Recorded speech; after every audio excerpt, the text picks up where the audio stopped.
I returned to my childhood home last Holy Week after my father passed away. I was there to help my mother with spring cleaning. The house felt different now, almost lonely. I saw family photos all over the walls and dusty old books on the shelves. I didn't realize how quiet it would be until I was alone in that space that used to be full of laughter. I've never stopped thinking about it. The first night, I went up to the attic to find some old things. I found an old diary buried under dust. I dusted off the cover and opened it, thinking I'd find nostalgic memories. Most of the entries were about school and family, but the last few pages sent chills down my spine. They mentioned strange noises and dark shapes outside the windows. I felt like I was being watched. As the week went on, I started hearing knocks. At first they were soft, almost like someone was hesitant at my bedroom door. I thought it was my mother calling me for help, but each time I rushed down to ask her, she looked confused and said she hadn't called me. Maybe it was just my imagination. I didn't know if I was hearing things or if the house was playing tricks on me. One evening, I stood in front of my old vanity mirror. The reflection didn't quite look right. I noticed something behind me, a shadow maybe, but when I turned, nothing was there. My heart raced, and I told myself I was just tired. When you're alone, paranoia creeps in easily. I lost track of how many nights I stayed up listening to whispers echoing through the halls. At first, I thought it was just the house settling, but those whispers felt urgent. I could almost make out words, but they slipped away whenever I tried to listen closely. I felt cold as I paced around. Sometimes I tried talking to them, thinking maybe they were echoes from my past. I hoped for a sign from my father to help make sense of everything, but nothing came. Maybe I was too lost in my own thoughts. The last night I was packing up, feeling heavy with whatever had happened there. The house was unbearably quiet. Then I heard it again, a knock at my door. This time it sounded louder, more insistent. I felt cold run through me. I opened the door, and it was just darkness. I mustered the strength to leave, but as I stepped outside, I couldn't shake the feeling something was still behind me, watching, waiting. I turned to look back at the house one last time. This time, the old light in my father's study flickered. I froze, thinking about all the nights spent laughing there. Then it hit me. What if I hadn't really escaped? I couldn't sleep that night. I tossed and turned in my own bed, but the sounds from the house lingered in my mind. I could still hear the soft knocks, the whispers. I grabbed my phone and checked the time. It was past midnight. I thought about all the noise I'd heard in the attic. What if there were more diaries or something else hidden away? I couldn't shake the feeling that I needed to go back. The house had more to say. I pulled on a jacket and crept out of the room, trying not to wake my mother. The quiet hallways felt eerily familiar, yet foreign at the same time, as if they had shifted while I was away. When I stepped back into the attic, my heart pounded. I flicked on the light, and the old bulb flickered before settling into a dim glow. Dust particles danced in the air, and the room smelled musty. I looked around, scanning for anything I might have missed before. That's when I saw it. An old trunk in the corner, partially hidden by a pile of boxes. I didn't remember it from before. Curiosity pulled me closer. I kneeled down and brushed off the dust. The lock was rusty, but it wasn't locked. I pulled it open and lifted the lid with a creak. Inside, there were clothes from decades past, faded photographs in a weathered album, and various trinkets that had belonged to my parents. But what caught my eye was a large, yellowed envelope resting atop everything else. My name was scrawled across the front in my father's handwriting. I took a deep breath and opened it. Inside were several letters, each meticulously penned with thoughts and feelings I had never known. He had written about his struggles with the house, about feeling a presence he couldn't explain. My heart sank as I read, the words confirming my fears. My father had experienced the same unsettling things I had felt. There was a final note, a small piece of paper that seemed to stick out. It read, "If you hear the whispers, don't listen. They're not from the past. They want something from you." My stomach churned. I felt like I had crossed some invisible line that I could never uncross. Just then, a loud crash echoed through the attic. My heart raced as I whipped around, eyes wide. Something was moving behind the boxes. I stood frozen like a deer caught in headlights. Then, everything went dark. Light flickered back on, barely illuminating the edges of the attic. My breath came out shaky as I took in my surroundings. The boxes were still there, but the sound had vanished. I felt more unsettled than before. I looked back at the trunk. Had I imagined the noise? I didn't think so. It had felt real, tangible, like a warning. I forced my legs to move, creeping toward the boxes that had loomed threateningly a moment before. Shadows stretched across the floor, but I didn't see anything out of place. However, a chilling realization settled over me. The letters from my father and the note about the whispers weighed heavily in my mind. They want something from you. The words echoed like a sinister lullaby. What could they possibly want from me? Just as questions crowded my thoughts, I caught sight of something shiny among the clutter. I bent down and reached for it, a small silver locket, cold and heavy in my hand. I opened it, hoping for some clue. Inside was a tiny photo of a woman I didn't recognize, her eyes staring back at me with an intensity that almost made me drop it. It felt wrong. The whispers from my earlier nights crept into my mind, echoing through the silence. I'd ignored them before, but now they seemed alive again, swirling like a fog, beckoning me. I wanted to leave, to forget this terrible discovery, but I found myself drawn deeper into the attic. I scanned the room again, my heart pounding. The whispers were louder now, almost coherent, mixing with an undercurrent of urgency. "Help us," they seemed to plead. I shook my head, trying to block them out. Suddenly, the noise escalated. A heavy thud rang out from behind me. I turned sharply. My pulse quickened as I saw a shadow dart past the window at the other end of the attic. It was quick, too quick to identify. My instinct screamed at me to run, but something deeper held me in place. I mustered the courage to call out, "Who's there?" My voice echoed, but there was no answer, just a suffocating silence that followed. I felt as if the air itself was thickening, closing in. Then a chilling realization hit me. The attic wasn't just a storage space, it was alive. The house pulsed around me, and I was not alone.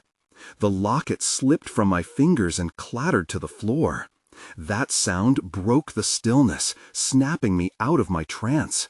I barely had time to react when I heard a new sound, unmistakably human, a quiet, desperate whisper rising from the shadows. "Please, help." Before I could process it, shadows cascaded around me like an enshroud, pulling at me. Panic clawed at my throat, and I bolted for the stairs. I stumbled, barely catching myself at the last moment, fear sending adrenaline coursing through my veins. I had to get out of there. Then I heard it again, a voice so close, so desperate. "You can't leave." I didn't need to hear more. I dashed down the stairs and burst through the attic door, slamming it shut behind me.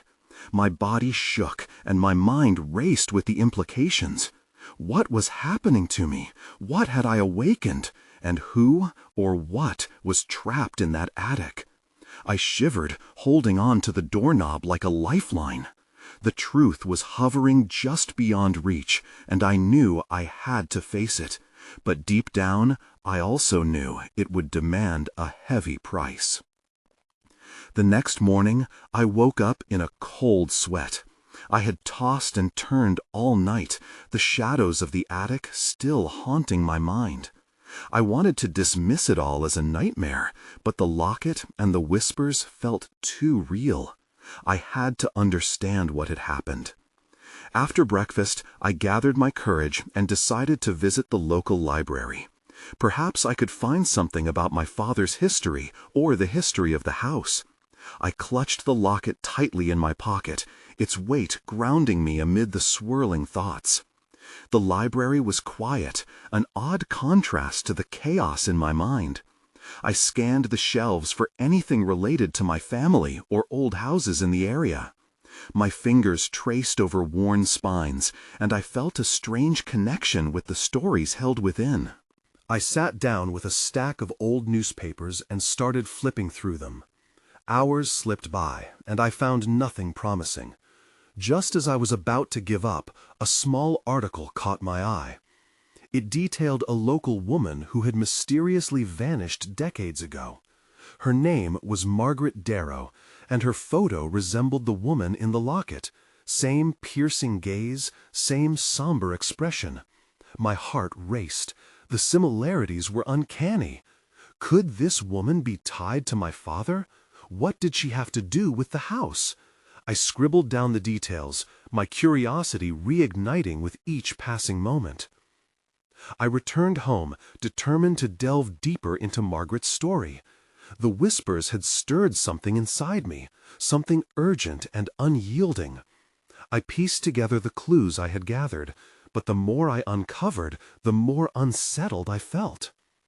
As night fell, a storm rolled in, rumbling ominously outside.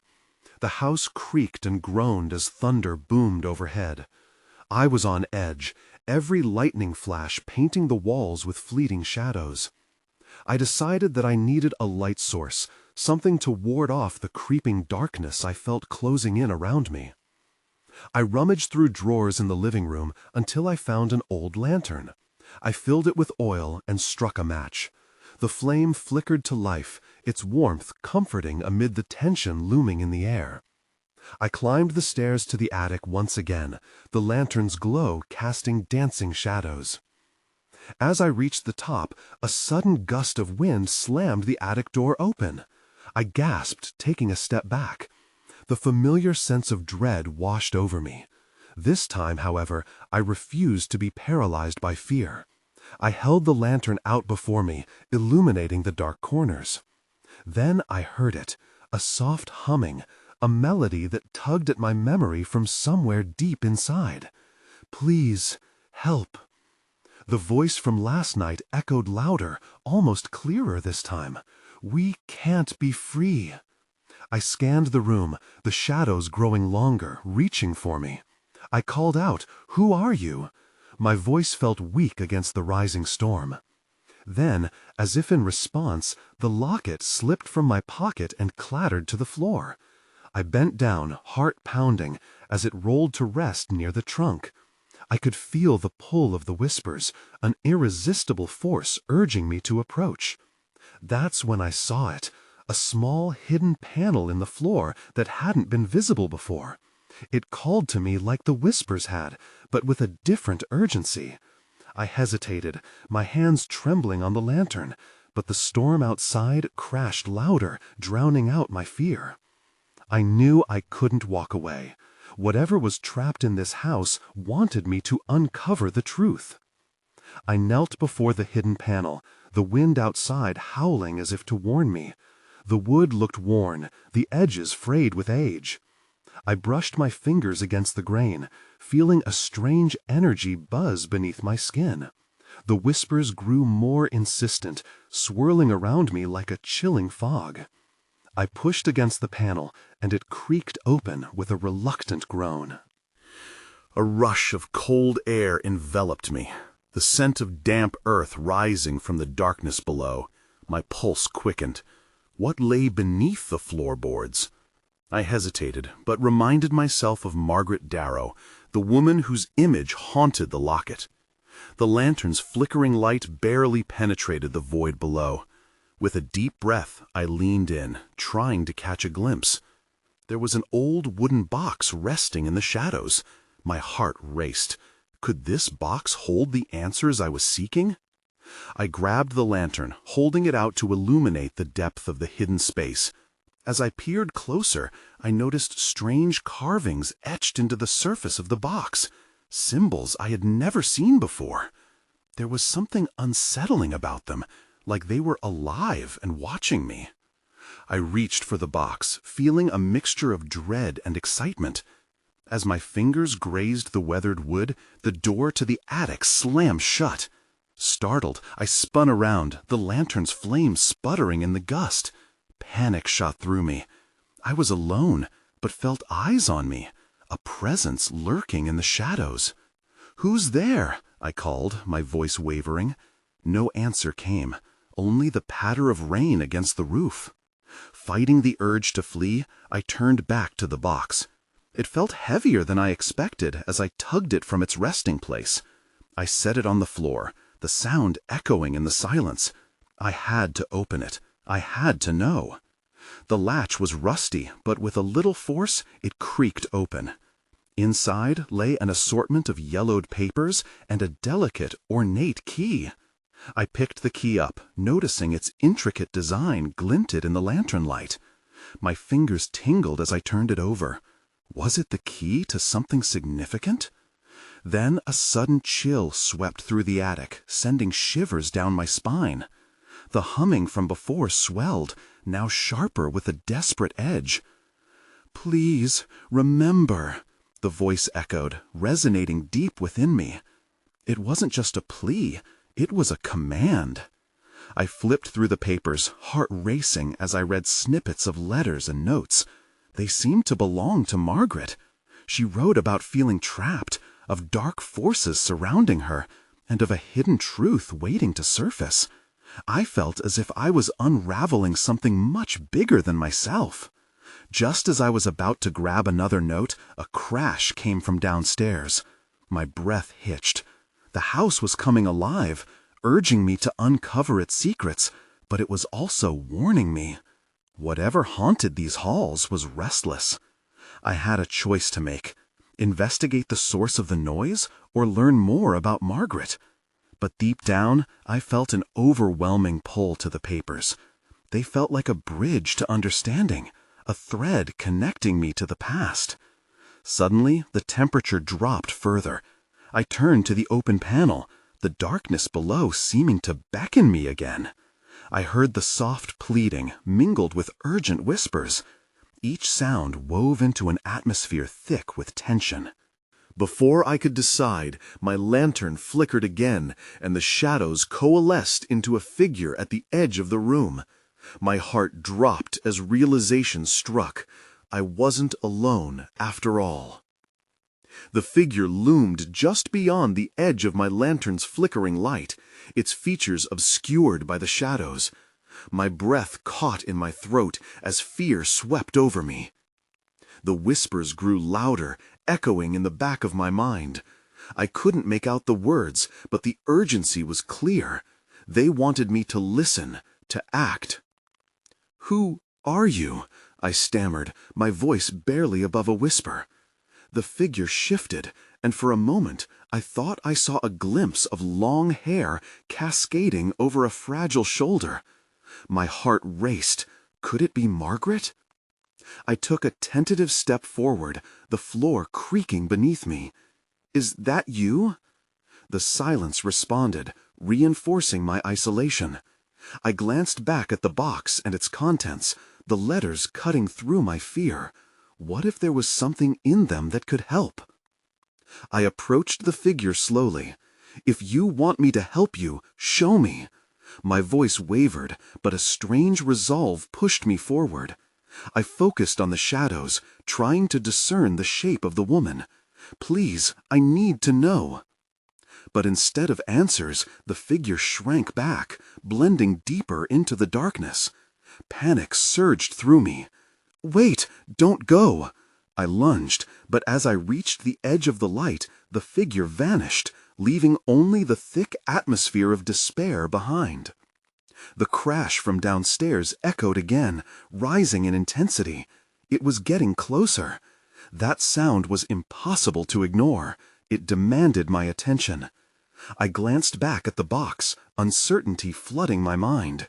I couldn't leave without discovering the truth, but I also knew I couldn't ignore what was happening downstairs. With a frantic heartbeat, I pocketed the key and a few of the letters, hoping they would guide me. I had to make a choice.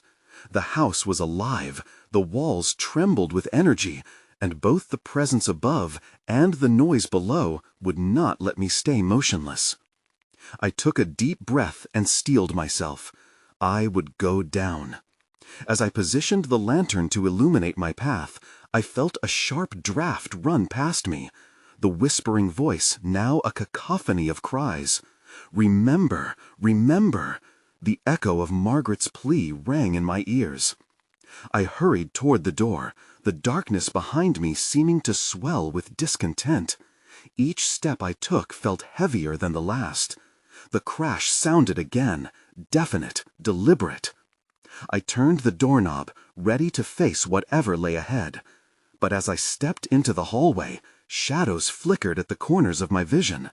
The air grew colder, and for a brief moment, I feared that I might be followed. The house creaked ominously as I descended the staircase. The wooden steps felt unstable under my weight. Each creak stood out in the night, like a warning. When I reached the bottom, I froze. The door to the kitchen was ajar, a thin line of light spilling out like an invitation. Then I heard it, a low, almost mournful whisper rising up from within. It seemed to call my name. I took a step forward, feeling an overwhelming force claw at my chest. "What do you want from me?" I breathed. But before I could react, the whispers ceased, and a chill swept through the entryway. Then everything fell silent. I stood on the threshold, caught between the shadows of the past and the uncertainty of what lay ahead. Without warning, the door slammed shut behind me, locking me in the darkness. My heart raced as panic set in. I was no longer sure if I was ready to find out what the house was hiding, or what had been awakened. I stood in the dimly lit hallway, the heavy silence wrapping around me as I groped for the doorknob behind me.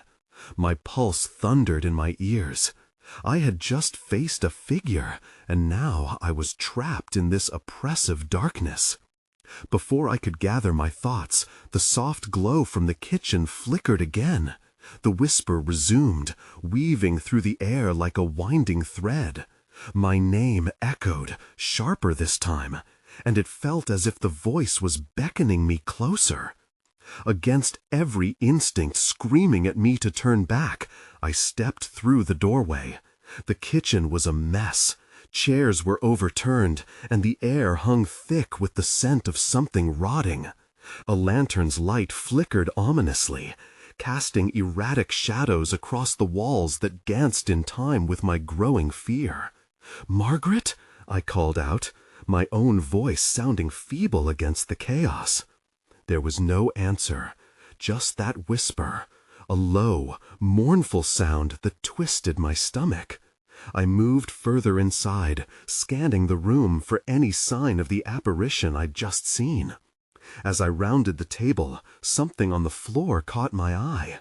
A small, tarnished locket glimmered in the light. I knelt down, feeling a strange compulsion pull me toward it. When I opened it, I found a faded photograph. A woman, her expression hauntingly familiar. I felt as if I should know her, but I couldn't place where I had seen her before. Just then, the locket slipped from my fingers, clattering against the tiles.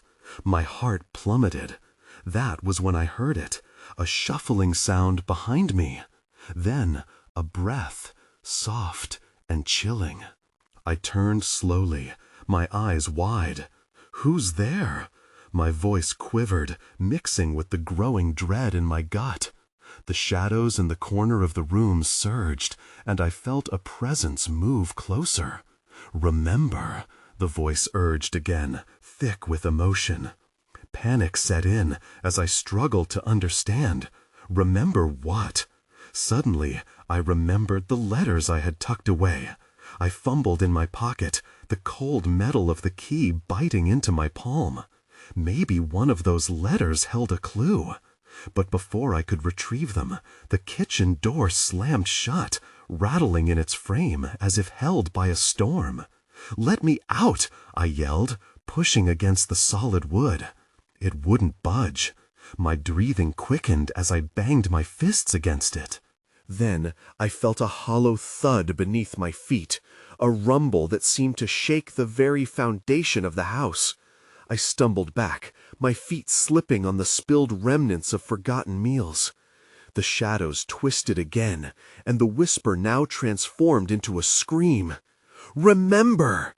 It was louder now, more frantic. Right then, the room spun around me. I blinked, fighting the urge to scream myself. I had to get out of here. I had to know what all of this meant. And just as quickly as it started, everything went dark.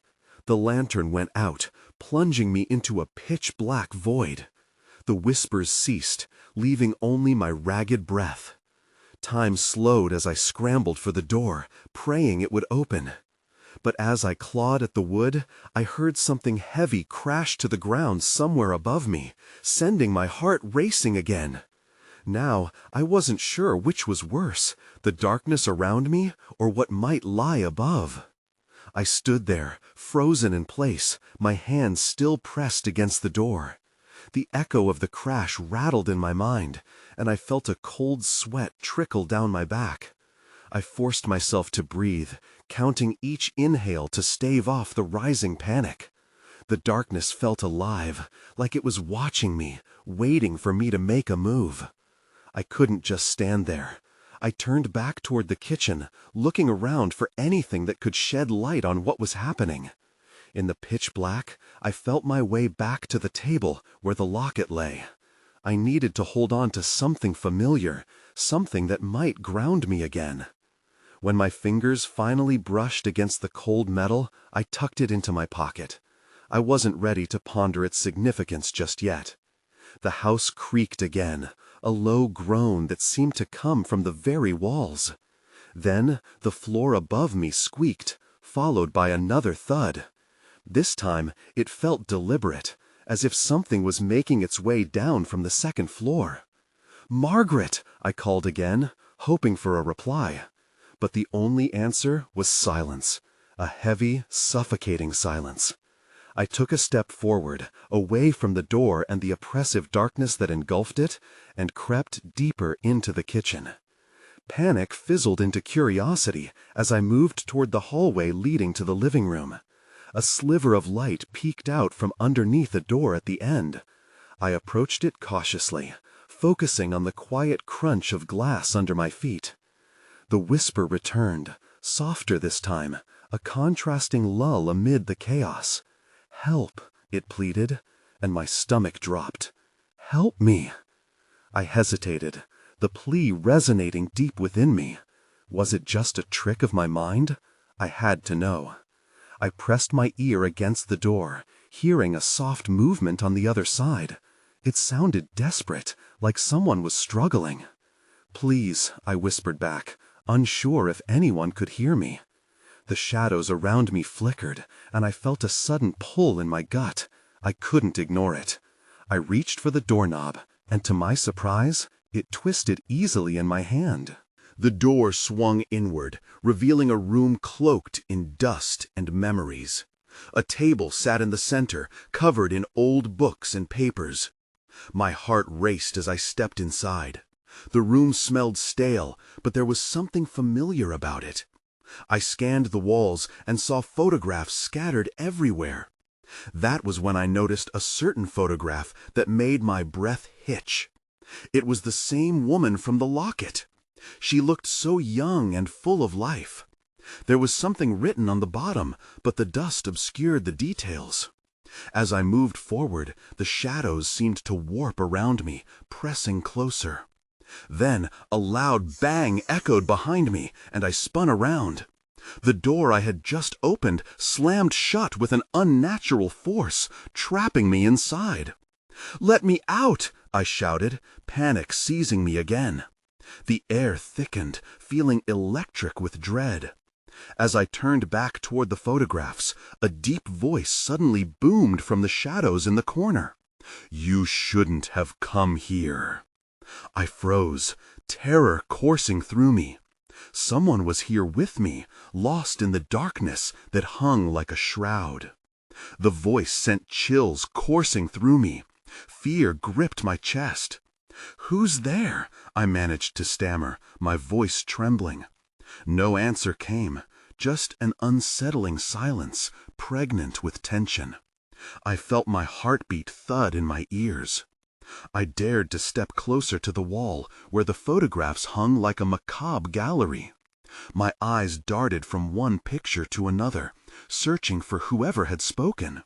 They were all of the same woman, smiling, laughing, living. But none of them showed her face in distress. None of them warned me of the darkness enveloping this place. "Show yourself!" I barked, desperation replacing my fear. I took a shaky step forward, the floor creaking beneath me. I didn't want to seem weak. Whatever this was, I refused to let it intimidate me. Suddenly, a sharp movement caught my eye. I turned to the corner where the voice had emanated and saw a shape materializing out of the darkness. It was brief, like a flash of lightning, but it was enough. My heart raced. The temperature in the room dropped, leaving my breath fogging in the air. Just then, I caught sight of something on the table. A small leather-bound journal lay partly open.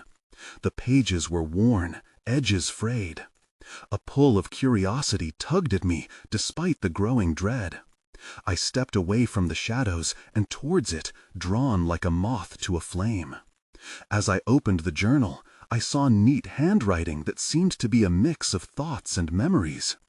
The name at the top of the front page caused my stomach to knot tighter. Margaret! This was her journal. I flipped through the pages, scanning the carefully scribed lines. None of it felt right. Most entries were dated, but the recent ones seemed disjointed, filled with frantic scribbles. They spoke of fear, of a haunting presence that wouldn't let her go. The hairs on my neck prickled. "This isn't real," I whispered to myself, trying to drown out the rising alarm. My fingers trembled over the paper as I reached an entry that caught my breath. It read, "The shadows are alive. I can hear them whisper. They want to claim me." Whatever had taken hold of this house wasn't just a figment of my imagination. Fear surged again. I had to escape, but my instincts battled against the urge to flee. Deep down, I felt a connection to Margaret. Whoever she was, something about her struggle resonated with me. A sudden crash echoed from above, shaking the room. I stumbled back, and in that moment of distraction, the door behind me rattled as if something or someone was pushing against it from the other side. Panic swelled hot in my chest. "Help!" I cried, instinctively knowing I needed to make it out alive. But then a voice, different from the last, whispered softly in my ear, "Stay." My breath caught. Everything turned cold, the terror swallowing me whole. I glanced back at the journal, then at the door. I was trapped in Margaret's nightmare, and whatever was behind that door wanted me to stay too. The whispers intensified, a chilling dance of voices, mingling feelings of fear and desperation. "Stay" echoed like a taunt. I had to act or be swallowed by whatever shadows lurked here. I clutched the journal tighter, skimming through the pages with wild eyes. Suddenly, the air shifted, heavy and thick with an unsettling energy. One line caught my eye. "The shadows seek a vessel." My heart raced. It felt like a warning, a truth that resonated within the walls of the house. Was that what had happened to Margaret? Had she succumbed to the whispers? The door rattled violently, planks groaning under pressure. I had to escape. I turned, ready to propel myself towards the door, but something stopped me. A face materialized before me, ethereal, flickering between clarity and shadow. It resembled the woman from the photographs, her eyes wide with both pain and urgency. It was Margaret. "Help me," she murmured, extending a translucent hand as if pleading for connection. "You must remember." The panic surged, but I found a strange calm in her gaze. "Remember what?" I gasped, tears prickling the corners of my eyes. My gut twisted as the wind outside howled, reminding me of my isolation. "What do you want from me?" In a heartbeat, she was gone, but her anguish lingered, saturating the air. The truth weighed heavy in the room. The shadows were hungry, and they weren't just after Margaret. They wanted to weave me into their chaos. The door slammed again, snapping me out of my stupor. That was my cue. Summoning every ounce of strength, I lunged for the doorknob. "Let me out!" I shouted, body colliding against the wood. The door held firm, as if mocking my desperation. Just as I felt my resolve falter, I remembered the key, the ornate one I'd pocketed earlier. I fumbled for it amid the icy grip of fear. My vision tunneled to the task at hand. With a newfound determination, I positioned the key underneath the door and twisted it with a forceful shove. A loud crack rang out as it broke through the wooden blockade. I burst through the door, slamming it behind me. The sudden rush of corridor light was blinding, but I didn't hesitate. I sprinted down the hall, heart pounding, the cacophony of whispers echoing in my wake. But I felt lighter somehow, empowered as if the shadows had lost their grip just for a moment. As I raced down the stairs, I heard a cacophony erupt from the attic, a deafening roar that seemed to shake the foundation. A storm brewed outside, but within the house, the storm was alive and the shadows were angry. I couldn't look back. I stumbled into the living room, and my breath hitched at the sight of the window. Lightning illuminated the stormy sky, and in that fleeting moment, I caught a glimpse of something in the reflection. A figure standing in the doorway of the attic, its features masked by darkness. I dared not slow down. With instinct guiding me, I threw open the front door. It creaked with a nightmarish groan as I charged out into the cool night air. I didn't stop until the house was a distant silhouette behind me. I fell to the grass, panting, trembling under the weight of adrenaline. It was over. I had escaped. Or so I thought. But even as I sat there, staring at the house, the whispers still echoed in my ears, rising and falling like a tempest. Remember. They carried a tone of urgency, a thread woven through the fabric of my reality. I couldn't shake the feeling that I wouldn't truly be free until I understood the full nature of their demands, or Margaret's fate. And somewhere, deep inside, a part of me wondered if I had awakened something that would never let me go. I moved to a different city after that. I thought I could leave it all behind. Sometimes I wonder if that house still holds secrets waiting to be uncovered, if those whispers have found someone else to haunt. But mostly, I try not to think about it.